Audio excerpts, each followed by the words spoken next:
Oluvannyuma lw'ekitundu ky'e Karamoja okutawanyizibwa ennyo ebizibu ebitali bimu, minisita w'ensonga z'e Karamoja Janet Museveni kwe yasinzirira anaggulawo pulogulaamu ya KALIP eya Karamoja Livelihoods Program ng'ayambibwako omukago gwa Bulaaya mu Uganda mu 2010 eyali ey'okumala emyaka 5 ng'eyitibwamu okuyamba abantu abo babatuuseeko ebikozesebwa mu bulamu obwa bulijjo. KALIP has provided water for production through construction of valley tanks, of which 23 have been constructed in partnership with the Ministry of Water and Environment. Olunaku olwaleero enteekateeka eno lweggaddewo ng'omukolo gubadde mu kisenge kya ofiisi ya Katikkiro wa Uganda nga gwetabyeko Katikkiro Dr. Ruhakana Rugunda, omubaka w'omukago gwa Bulaaya mu Uganda Christian Skimit, baminisita ab'enjawulo n'abakulembeze b'ebyalo.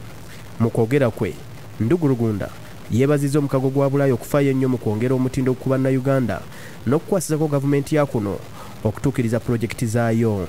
I thank the European Union for providing the political supervision over these programs that has helped steer these programs to definite success. Yo mbaka w'omukago gwa Bulaaya asiimye mukyala Museveni olw'enkolagana ennungi naye yama nti bwe waba waliwo obwetaavu baakusitukiramu. And I'm of course proud that Europe has been your partner in two such vital, strategic and successful programs. And please bear with me, I will say this only once. Yes, Europe is a true friend. And please don't you forget it. Even when we have some sensitive issues.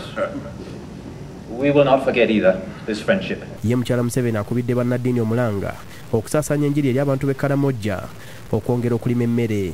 Leaders in Karamoja must continue to motivate our population to know that they can do better than they are even doing now, but they need that support and that motivation from their leaders so that really we can overcome hunger and the levels of poverty that we still have in Karamoja. Peace Navuga ne Aida Nakaze bakusakidde eggulire lino ku Lwabukedde TV. The district local governments